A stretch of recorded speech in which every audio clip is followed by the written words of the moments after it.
Good morning students, welcome in mathematics class. तो आपने देखा कि पिछले वीडियो में हम चैप्टर पढ़ रहे थे 15 और प्रश्नावली चल रही थी हमारी 15.2। और इस वीडियो में सबसे पहले मैं बात करना चाहूंगा उस प्रश्न की जो मैंने पिछले वीडियो में पूछा था। R1 का मान आपको 4 सेमी दिया हुआ था, R2 का मान आपको 3 सेमी दिया हुआ था। आपको ये कहा गया था इन दोनों वृत्तों द्वारा परिबद्ध क्षेत्र का क्षेत्रफल ज्ञात कीजिए। जो आंसर आएगा 22 वर्ग सेमी। कितना आएगा? 22 वर्ग सेमी। ठीक है, तो इसका आंसर हो जाएगा 22 वर्ग सेमी। तो पिछले वीडियो में हम बात कर रहे थे त्रिज्या खंड की। किसकी बात कर रहे थे? त्रिज्या खंड की। फिर मैं दोबारा आपको एक बार दोबारा बता दूं त्रिज्या खंड के बारे में। देखिए त्रिज्या खंड क्या होता है। ये देखो, ये अपने पास में एक वृत्त है, ठीक है, ये वृत्त है, ये वृत्त का केंद्र है। मैंने यहां पर एक चाप लिया, मान लो ये चाप ले लिया AB। इस चाप को वृत्त के केंद्र से, इस चाप के सिरों को केंद्र से मिला दिया तो ये क्या हो गई? त्रिज्या। O से लेके A तक त्रिज्या है, O से लेके B तक त्रिज्या है। तो आप कहेंगे एक चाप और दो त्रिज्याओं द्वारा जो एक चाप तथा दो त्रिज्याओं से मिलकर बना हुआ जो परिबद्ध क्षेत्रफल है, ये तो मैंने छायांकित भाग आपको दिखाई दे रहा है ना, ये त्रिज्या खंड होता है। एक चाप तथा दो त्रिज्याओं द्वारा मिलकर बना हुआ परिबद्ध क्षेत्रफल क्या कहलाता है? त्रिज्या खंड कहलाता है। और इस चाप द्वारा वृत्त के केंद्र पर आंतरिक कोण ये थीटा हो जाएगा। बेटा केंद्र पर कितना कोण बना रहा है? ये थीटा। तो अब आपसे पूछा जाए कि चाप की लंबाई बताइए। अब आपसे पूछा जाए कि त्रिज्या खंड का क्षेत्रफल बताइए।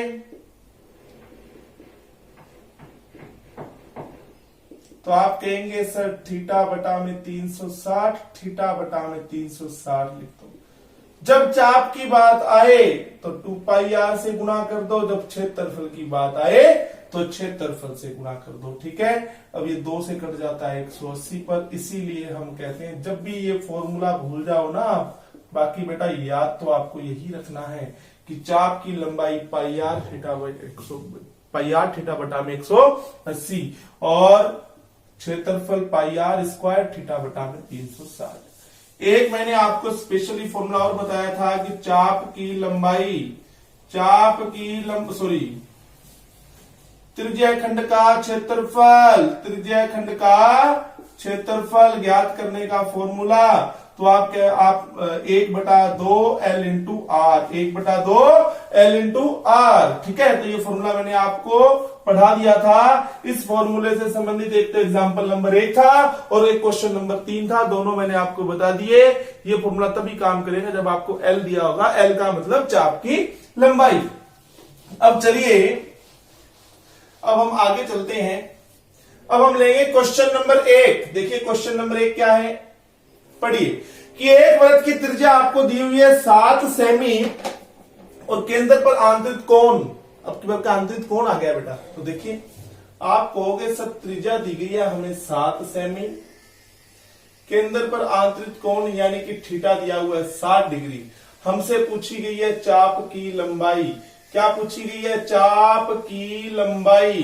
तो आप कहेंगे सर चाप की लंबाई का फॉर्मूला πr थीटा बटा में 180। तो पाई की वैल्यू कितनी बेटा? 22 बटा में 7। आर की वैल्यू कितनी? 7। थीटा का मान कितना? 60 बटा में 180। 60 से कट गया 3 पर, ये 7 से 7 कट गया, कितना आ गया? 22 बटा में 3। भाग दीजिए आप 7.33 सेमी। आ गया ना आंसर। तो चाप की लंबाई आ गई। अब चलिए इसी प्रकार हम लेते हैं क्वेश्चन नंबर 2। देखो क्या कह रहा है। एक वृत्त की त्रिज्या दे रखी है आपको कितनी? ठीक है, और थीटा दे रखा है आपको 45 डिग्री। पहले क्वेश्चन में आपसे चाप की लंबाई पूछी थी और इस क्वेश्चन में आपसे पूछी हुई है लघु त्रिज्या खंड का क्षेत्रफल ज्ञात कीजिए। क्या पूछा हुआ है? क्षेत्रफल। पहले आपने जो क्षेत्रफल निकाला था वो 1/2 L इंटू आर वाले सूत्र से निकाला था और वो सूत्र तभी लग पाएगा जब आपको L दिया होगा। L मतलब चाप की लंबाई दी होगी। यहाँ चाप की लंबाई ना देकर के दूसरे सवाल में आपको दिया हुआ है थीटा, तो थीटा वाला फॉर्मूला, जब थीटा दिया तो थीटा वाला फॉर्मूला लगेगा क्षेत्रफल के लिए। और जब चाप की लंबाई दी हुई है तो चाप की लंबाई वाला सूत्र लगेगा, यानी 1/2 L इंटू आर। ठीक है, तो देखो आप कहेंगे सर त्रिज्या खंड का क्षेत्रफल कितना होता है बेटा? बोलो पाई आर स्क्वायर थीटा बटा में 360। तो पाई की वैल्यू कितनी बेटा? 22 बटा में 7। आर कितना? 10.5 इंटू में 45 बटा में 360। 45 से कट गया 8 पर, 2 से कट गया 4 पर, ये कट गया 11 पर, 7 से 10.5 कट गया 1.5 पर। ठीक है, अब आप कहेंगे कि सर 10.5 का गुणा कर दीजिए, यहां कर देते चलो, 10.5 का गुणा कर लीजिए 1.5 के साथ। 5 से क्या 25, 525 आ गया, ये 5 0 1 5 7 5 1, तो 15.75 आ गया। अब फिर गुणा करेंगे इसको 11 से, तो आप कहेंगे सर 5 7 5 1, फिर 5 7 5 1, 5 12 12 13, और ये रहेगा आपके पास में 6 और 1 7, यानी 173.25,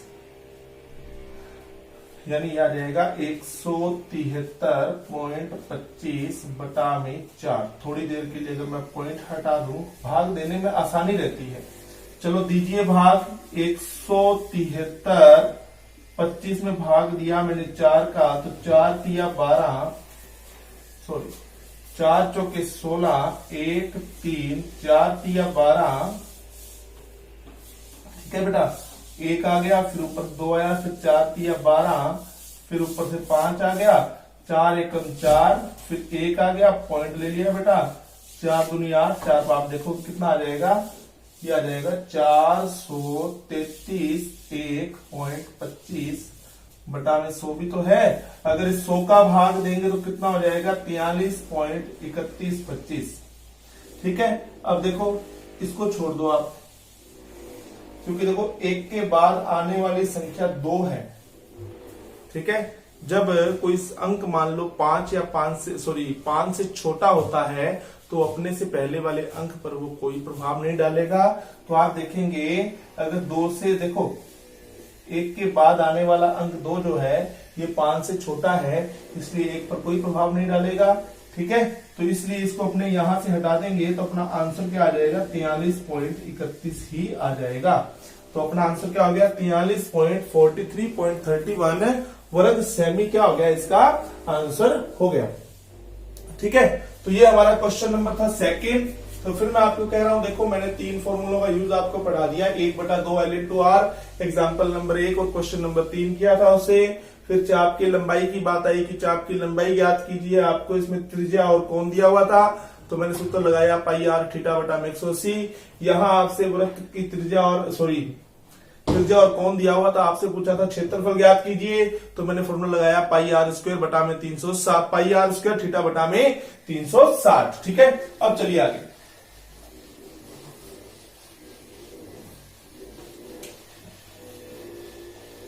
फिर देखिए आप क्वेश्चन नंबर लीजिए 4, तो आप अपनी बुक्स में ये क्वेश्चन सही कर लीजिएगा। यहां पर त्रिज्या 121 लिख रखी होगी, 21 ही है बेटा। ठीक है, तो देखो आपको बेटा क्वेश्चन नंबर 4 में त्रिज्या क्या दी हुई है? 21 सेमी, और थीटा का मान कितना दिया हुआ है बताइए? 60 डिग्री दिया हुआ है। आपसे पूछी गई है चाप की लंबाई। चाप की लंबाई का सूत्र ध्यान है ना बेटा आपको, क्या होता है? पाई आर थीटा बटा में 180। बेटा याद कर लीजिए, पाई आर थीटा बटा में 180। आर का मान 21 आ गया, थीटा का मान 60 आ गया, बटा में 180, और एक कट गया 3 पर, और 3 से 21 कटा 7 पर, 7 से 7 कट गया। बोलो कितनी आ गई चाप की लंबाई? 22 सेमी।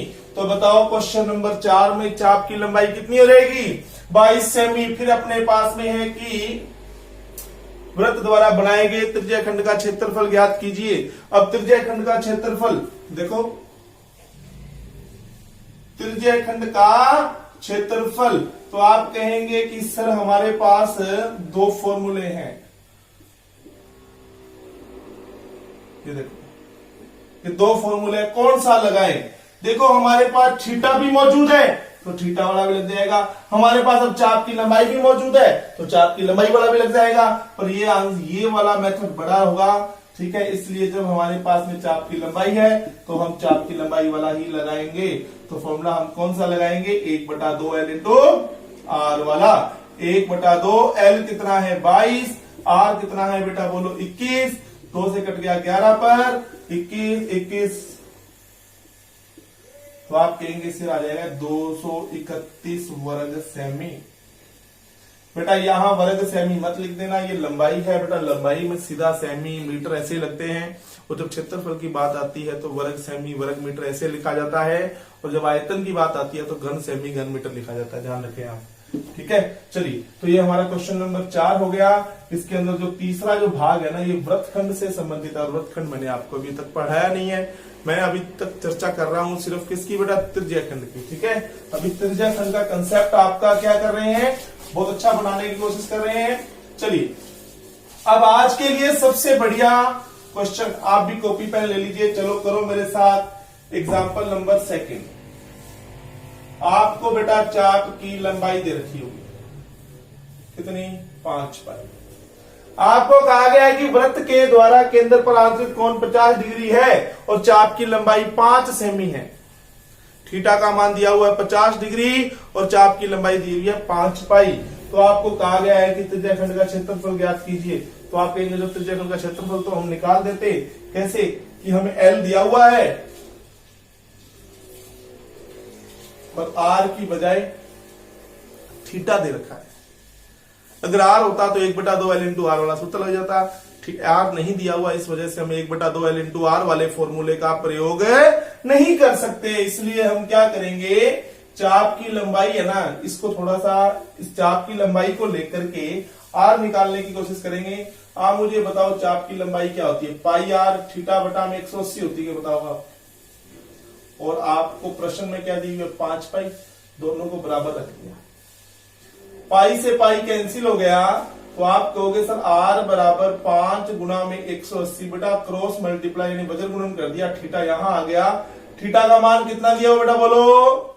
50। कितना दिया हुआ है? 50। 5 से कट गया 10 पर, और ये 0 से 0 गई, R बराबर आ गया 18 सेमी। लो जी, ठीक है, आपको R का मान पता लग गया। अब बताओ आपसे क्या पूछा हुआ था? त्रिज्या खंड का क्षेत्रफल। तो आप कहोगे सर अब हम फॉर्मूला लगा सकते हैं 1/2 L इंटू आर।